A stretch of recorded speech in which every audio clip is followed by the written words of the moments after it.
So imagine you're doing an activity and you want to know when and who and where it started.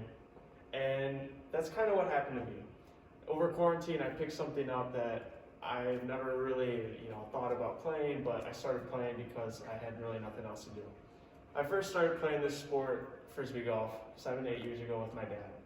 And with my dad, I never really thought anything about it. And then along comes a little virus that ruins everything and takes away my favorite sport of basketball. So I have to find something to entertain me and take me outside. So I started playing frisbee golf again. It became so popular among me and my friends that we started getting many people. We went every day, and we were just playing maybe 2 or 3 times a day. It was crazy.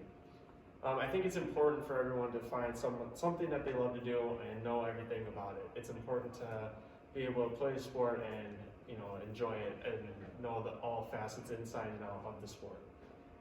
Today I'm going to tell you about the 3 important things about frisbee golf. The first thing is the history of frisbee golf. The next thing will be talking about who plays it and what makes them so good. And then I'm going to tell you about how to play and what are the rules of the sport. So looking at these points I just told you, we're going to dive right into the history of the sport. To begin, it's important to know the history of sport, how it started and where it began. People typically ask, when did this sport first start? Sport started nearly about 100 years ago.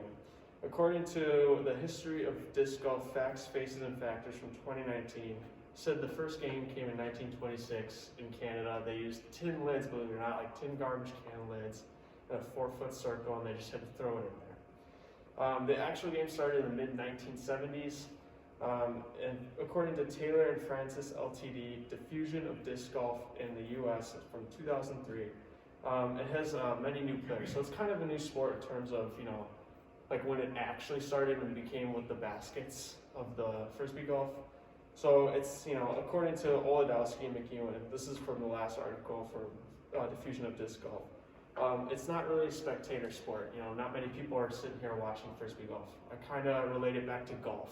It's kind of like golf in the sense where I don't really enjoy watching golf. I feel like many of you guys don't like watching golf. I could be wrong.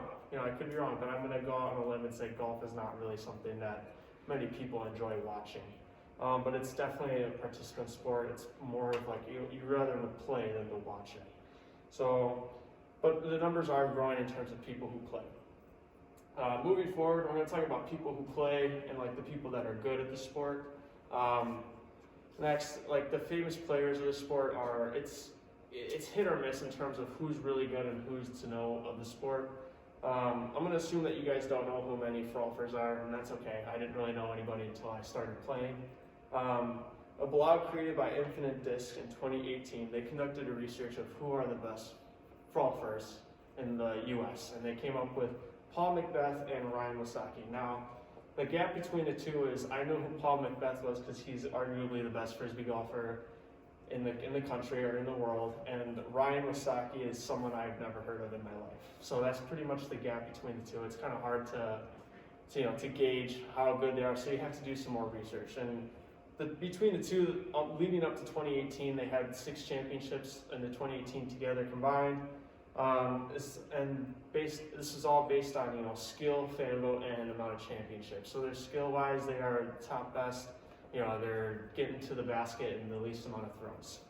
So now I have told you about the history and the best players in the game, and now I'm going to tell you guys how to play and what are the rules. According to How to Play Disc Golf, written by Considerable in 2019, all you need is a public course or just any old target will do. It's the same rules as golf. Least amount of strokes wins. You can have a penalty if you step over your line in terms of where you were marked. So now I'm going to teach you guys the proper way to throw, I guess. And there's different ways to throw a different disc, and each disc is different. So this right here is more flimsy, it's a little more flat. This is a driver. This is a distance driver, and this is a putter. So I don't have a mid-range with me, but they're essentially the same thing as a putter. Each disc is, this one's more flimsy and this one's more sturdy. So distance driver, you want to hold with 4 fingers and come across your body, and there's more steps to it, but it's kind of hard to do in a little classroom. You want to release here, and and then holding a putter is different. You want to hold your finger out here instead of having all four fingers. You want to hold your finger up here, make a nice firm base, and release and let it go. You want to have your frisbee as straight as possible. So golfing is growing in popularity, and it's just interesting to know these little facts of how to play and the rules of the game.